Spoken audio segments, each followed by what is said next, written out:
Good morning. This is your friend Elizabeth.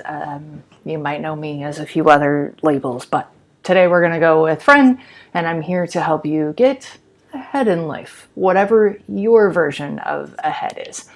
So you will notice over here, this guy, this is going to look like the planner you have. Today's version of the planner is not going through the whole thing. I don't know if you flipped through it yet, but it is a little mind-numbing and is a little big. Welcome to Things I Create. What I want to show you today is a quick view of this guy, this piece. We're just going to run through this one. I'm going to dive a little deeper into your daily pages just so you can start rocking and rolling.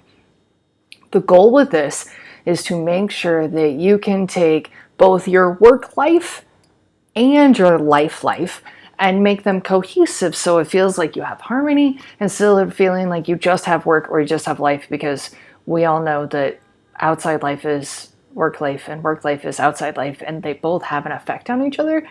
So I'd like to start making sure that we can reconcile that. So we're going to go to page 4 in your book, and you should see a vision page.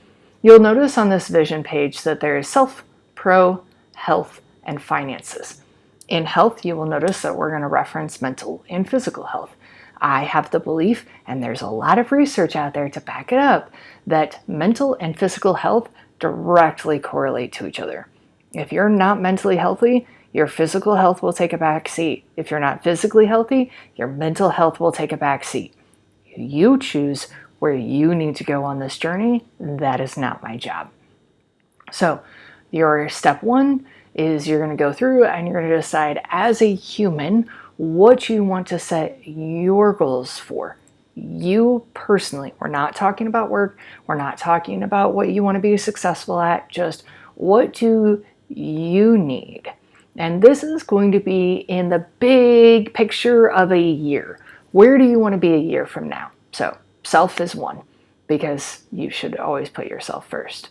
If nobody else has told you that, I'm here to tell you, you should be first. 2, professionally. Where do you want to be? Where do you see yourself at? What do you want to accomplish? What do you want to work on? Sometimes we're so busy setting the goal of like, I'm going to hit this goal, and I'm going to hit this goal, and I'm going to hit this goal. We don't realize that sometimes the accomplishment is overcoming something, like the word accomplishment. Then we need to set some health plans. I say health plans because I struggle with the idea of goals when it comes to health, because I'm competitive. I don't think that's unhealthy, but for me it is. Personally, I need to make a plan of action that I can bite-size through. So where do you want to be healthier a year from now? Does that include a therapist for you? Does that include meditation for you?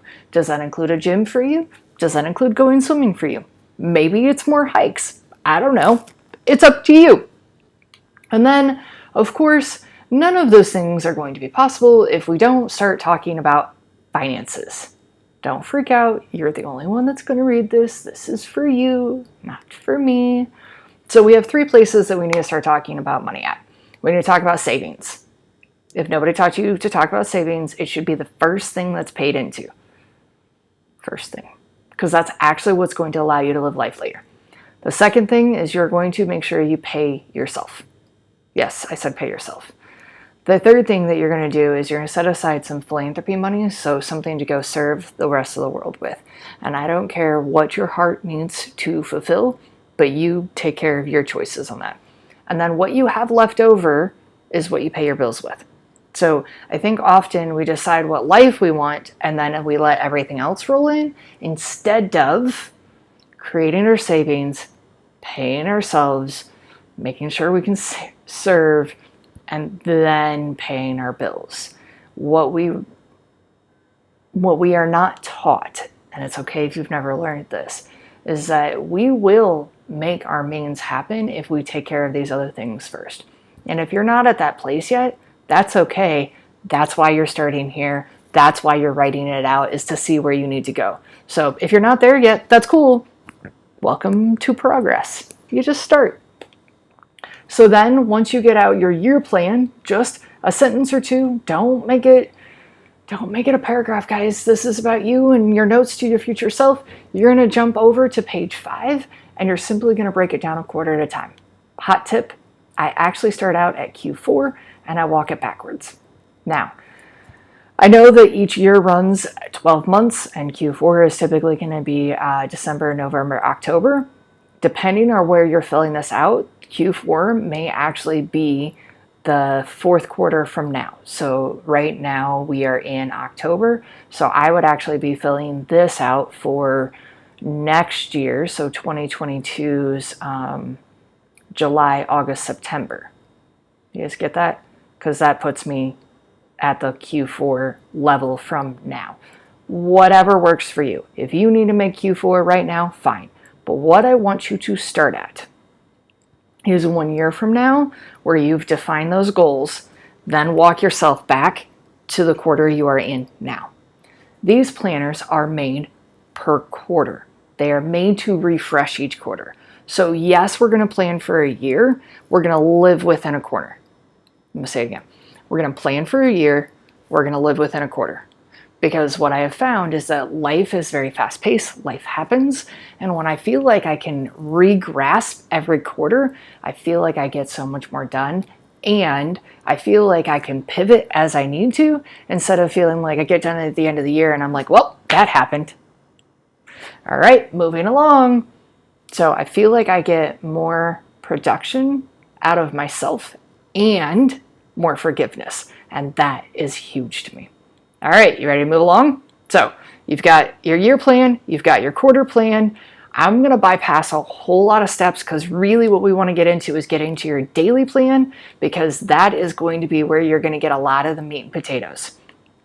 So we've got the start of your day. So AM, we're going to start with our morning, and we're going to start with our actualizations or realizations. So you will see where it says I am. What are you today? Today, I am grateful. Today, I'm grateful to start a new journey.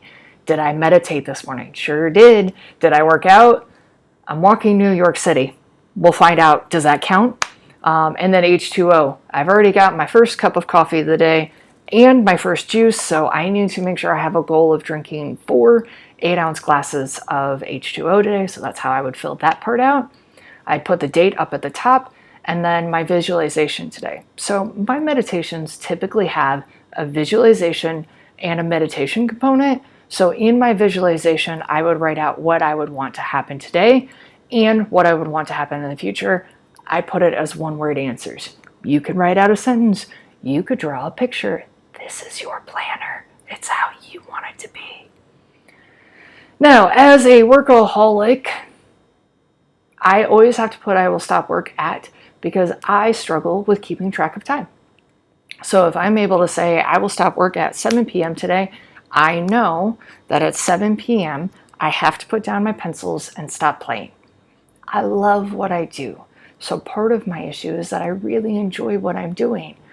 But if I don't put down what I'm doing, then I will lose out on the things that I also really enjoy, like my wife and my kid. And that scares me, right? So I have to put down what time I'm going to finish, and then I put down my bedtime because, well, I don't know if you caught it, but I enjoy my family. So sometimes I will sit up and just hang out with them, and then it's like 10 o'clock at night, and then my 4 a.m. comes, and I'm cranky. So you're going to put down your bedtime, and you're going to put down what time you're going to start work so that you have a plan for where you're going with the day. Now, I don't know if you know this, you have magic in you. And I don't mean like the top hat kind, while I make all the jokes about that and magicians and all the things. There's something about you that is magical. There's something about you that is just yours. Write it down in here. Are you going to share a recipe with a friend? Are you going to share a cute video with somebody? Are you going to teach them something today? Are you going to share something on social media? What is that thing going to be? Write it in here. Now, what are you going to focus having fun with? You're also going to write that in here. Then this bottom section, you've got 1, 2, and you'll notice a workout and a meal plan. These are going to be filled in from your big picture dreams. If you don't know how to make them bite-sized, just fly by the seat of your pants. So today's goals are, as self A and B, I'm going to make sure I eat today, and I'm going to make sure I advocate for myself today. It's a really loud city. I'm hard of hearing. So those are going to be my two things I'm going to focus on. My workout today is going to be walking New York City. That's what I'm doing. My meal plan, juicing and clean eating to make sure that I don't crash because I've got a big day ahead of me. And then my pro plan is ask questions, ask questions, and ask questions. I've already got my emails out and I've already got a couple of my other pro items knocked out. So kudos, I did my things. All right, ready to move on? I'm doing this fast because you will be able to rewind and go through and do it over and over again as you need to. So we're moving on across the page. In the left corner, you're going to see APB. It is not peanut butter and jelly. It is pre-books. This is for the meetings that you are going to have. These are for the guests that you're asking come back, or clients or students, whatever you see. And you're going to write down their names and times. So for when I'm behind the chair, I would have Susie Q at 11. Today I'm going to training, and so I would write that in at 11. And then on the plan, I'm going to write what I'm either going to offer them or what I'm doing or what my intention is. I have 3 options, so I'll write the name and intention underneath it. And then where you see that money sign and that little green square, I want to be very diligent about time. Yes, that is a money sign, and yes, I said time. I want to be very diligent that I am making sure that I am either charging correctly. So if it is a guest or a client, I will write down what I should be charging them so that I am ready to have that conversation with them. Or as a business owner, that it is either soul fuel, or it is making the company money, or it is making me money, like working on the planner right now. So I would write either one little money sign, I'd write the number for a guest or a client, or I would write SF for soul fuel. So like when I take my team on a retreat, that's soul fuel to me. Taking my kid to the movies, soul fuel to me. So yes, I would write in all the things I'm doing throughout my day, and I delineate what kind of money that is going to be, because while it's not about the money, it's about the money. Then we're going to come to the bottom of the page. Did you challenge yourself today? Just yes or no. Did you challenge yourself today? And how did you do with your challenge? You're going to write down what it was. Use 3 words or less. You're going to try it again. Did you rock it out? Kudos if you did. And then what did you do well today? Debrief your day. Be honest with yourself. Don't shred yourself. What are you going to do better tomorrow? Did you visualize your day and actually make it happen? Did you start work on time? Did you have fun today? Write all those out, just yes or no. Make sure you write 3 things of gratitude. I don't care if your gratitude is as simple as you made sure you had 2 matching socks. Maybe they had holes in them, but they were matching. Maybe you had 2 socks that weren't matching, but they didn't have holes in them. Start small. Sometimes it's people. If you wrote down a person's name, do them a favor and let them know that you're grateful for them. So just what were you grateful about? Maybe it's that you actually drank all your water. Kudos. And then because you're filling this portion out at the end of your day, so where you see challenge, it's the end of your day. It's debriefing and decompressing, right? This portion, anything that you need to remember tomorrow, clear your brain. Not all your thoughts, but just the things like I need to make sure I call this person. I need to tackle this. I need to follow up this. Write it in tomorrow's notes. And then what time are you waking up tomorrow? And did you go to bed on time? All right, I can't wait to hear what questions you have. I can't wait to hear if this is useful to you. If you have suggestions, I will ask that you DM me directly instead of dropping it below. So is this useful? What do you love about it? And suggestions come directly to me. Until next time, I'm Elizabeth Struess, and I hope this is helpful.